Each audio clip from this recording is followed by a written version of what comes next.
Doctor Muhammad Yunus জামাত এবং 11 দলীয় জোটকে একটি বড় সুখবর দিয়েছেন। তিনি জাতিসংঘের মহাসচিবের সাথে সরাসরি কথা বলেছেন জুলাই সনদ বাস্তবায়ন নিয়ে। আমাদের মাননীয় প্রধানমন্ত্রী একটাই সমাধান দিচ্ছেন, কার্ড। যে কোনো সমস্যা আসতেছে কার্ড। তো আজকে বাংলাদেশের বর্তমান সময়ে সবচেয়ে বড় সমস্যা হচ্ছে চাঁদাবাজি, এবং আমরা ক্যাম্পাসগুলোতে দেখছি সন্ত্রাস। তো এর থেকে মুক্তি পাওয়ার জন্য আমাদেরকে একটা সন্ত্রাস বিরোধী কার্ড আর একটা চাঁদাবাজ বিরোধী কার্ড যদি দিতেন, তাহলে আমরা অনেক উপকৃত হতাম। এখন আমরা এই পুলিশ বাহিনীকে মোরালি স্ট্রং করার জন্য আমরা মোটিভেট করছি, তাদেরকে ওয়েল ইকুইপড করছি। আমরা আইন শৃঙ্খলা পরিস্থিতি আল্লাহর রহমতে। মির্জা ফখরুল বলতেছে যে জামাতকে রাজনৈতিকভাবে নির্মূল করতে হবে। এটা তাদের মুখ ফসকে বের হয়ে যাওয়া না, এটা তাদের পরিকল্পনার কথা।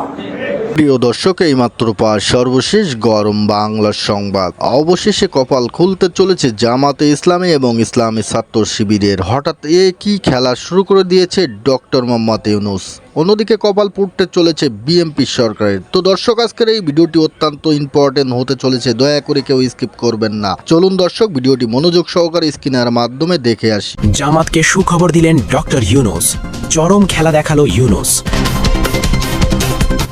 ডক্টর মুহাম্মদ ইউনুস জামাত এবং 11 দলীয় জোটকে একটি বড় সুখবর দিয়েছেন। তিনি জাতিসংঘের মহাসচিবের সাথে সরাসরি কথা বলেছেন জুলাই সনদ বাস্তবায়ন নিয়ে, এবং মহাসচিব ডক্টর ইউনুসকে আশ্বাস দিয়েছেন যে তারা এটা বাস্তবায়ন করাবেন। এটা চরম খেলা। ডক্টর ইউনুস দেখিয়ে দিয়েছেন তার আসল ক্ষমতা। নির্বাচনের পর থেকে জামায়াত এবং জোট কত চেষ্টা করেছে জুলাই সনদ বাস্তবায়নের জন্য, কিন্তু পারেনি। এখন ডক্টর ইউনুস এসে আশ্বাস দিয়েছেন এটা বাস্তবায়ন হবেই। এখন বিএনপি কোথায় যাবে? বাস্তবায়ন না করে তারা কিভাবে পালাবে? আজ আমরা বিস্তারিত জানব কি হয়েছে এবং এর পরিণতি কি হবে। চেতনা বিডির সাথেই থাকুন শেষ পর্যন্ত। প্রথমে জানা যাক আজ কি হয়েছে। আজ সকালে নিউ ইয়র্কের জাতিসংঘ সদর দপ্তরে ডক্টর মুহাম্মদ ইউনুস এবং জাতিসংঘের মহাসচিবের মধ্যে একটি ফোন আলাপ হয়। এই আলাপে ডক্টর ইউনুস মহাসচিবকে বিস্তারিত জানিয়েছেন বাংলাদেশে কি ঘটছে। তিনি বলেছেন 12 ফেব্রুয়ারি 2026 তারিখে বাংলাদেশে গণভোট হয়েছিল। সেই গণভোটে 68.59% মানুষ জুলাই সনদ বাস্তবায়নের পক্ষে ভোট দিয়েছে, কিন্তু বর্তমান সরকার সেই রায় বাস্তবায়ন করছে না। তারা নানা অজুহাত দেখাচ্ছে। এটা গণতন্ত্রের প্রতি অবমাননা। জাতিসংঘের মহাসচিব ডক্টর ইউনুসের কথা মনোযোগ দিয়ে শুনলেন। তারপর তিনি বললেন, ডক্টর ইউনুস, আপনি চিন্তা করবেন না। জাতিসংঘ গণতন্ত্র এবং জনগণের রায়কে সম্মান করে। আমরা বাংলাদেশ সরকারের সাথে কথা বলবো। আমরা নিশ্চিত করব যে গণভোটের রায় বাস্তবায়িত হয়। আপনার প্রস্তাব আমরা গুরুত্বের সাথে নিয়েছি এবং আমরা পদক্ষেপ নেব। এই আশ্বাস পাওয়ার পর ডক্টর ইউনুস সাথে সাথে জামায়াত আমির ডক্টর শফিকুর রহমানকে ফোন করলেন। তিনি বললেন, আমি জাতিসংঘের মহাসচিবের সাথে কথা বলেছি। তিনি আশ্বাস দিয়েছেন যে জুলাই সনদ বাস্তবায়ন করা হবে। জাতিসংঘ বাংলাদেশ সরকারের উপর চাপ দেবে। আপনারা চিন্তা করবেন না, এটা হবেই। এই খবর শুনে জামায়াত আমির খুশিতে আত্মহারা হলেন। তিনি বললেন, আলহামদুলিল্লাহ, ডক্টর ইউনুস যা পারলেন আমরা তা পারিনি। আমরা নির্বাচনের পর থেকে চেষ্টা চালিয়ে যাচ্ছিলাম। আমরা সংসদে বলেছি, রাস্তায় হুঁশিয়ারি দিয়েছি, কিন্তু বিএনপি শুনছিল না। এখন ডক্টর ইউনুস আন্তর্জাতিক চাপ এনেছেন। এটা একটা বিশাল কাজ। তিনি বললেন, ডক্টর ইউনুস প্রমাণ করলেন যে তিনি একজন বিশ্ব নেতা। তার একটা ফোন কলে জাতিসংঘ নড়ে উঠেছে। এখন বিএনপি যতই চেষ্টা করুক তারা পালাতে পারবে না। 12 ফেব্রুয়ারি নির্বাচন হলো। 17 ফেব্রুয়ারি শপথ গ্রহণ অনুষ্ঠান। সেখানে জামায়াত এবং 11 দলীয় জোটের 77 জন সংসদ সদস্য সংবিধান সংস্কার পরিষদের শপথ নিলেন, কিন্তু বিএনপি নিল না। জামায়াত তখন থেকেই বলতে শুরু করলো, এটা ঠিক হচ্ছে না। গণভোটে জনগণ রায় দিয়েছে, সেই রায় বাস্তবায়ন করতে হবে। 20 ফেব্রুয়ারি জামায়াত একটা সংবাদ সম্মেলন ডাকল। সেখানে জামায়াত আমির বললেন, বিএনপি জুলাই সনদের সাথে বিশ্বাসঘাতকতা করছে। তারা গণভোটের রায় মানছে না, এটা অগ্রহণযোগ্য। 25 ফেব্রুয়ারি 11 দলীয় জোট একটা সমাবেশ করল। সেখানে তারা বলল, আমরা রাস্তায় নামব যদি জুলাই সনদ বাস্তবায়ন না করা হয়। 5 মার্চ জামায়াত এবং জোট একযোগে বিবৃতি দিল। সেখানে তারা সরকারকে 7 দিনের আলটিমেটাম দিল। 7 দিনের মধ্যে সংবিধান সংস্কার পরিষদের অধিবেশন ডাকতে হবে। কিন্তু বিএনপি কোনো কিছুতেই নড়ল না। তারা বলতে লাগলো, এটা অসাংবিধানিক, হাইকোর্টের রুল হয়েছে, আমাদের সময় নেই, নানা অজুহাত। 10 মার্চ জামায়াত আবার চাপ দিল। তারা বলল, আমরা আর অপেক্ষা করব না, শিগগিরই আমরা আন্দোলনের কর্মসূচি ঘোষণা করব।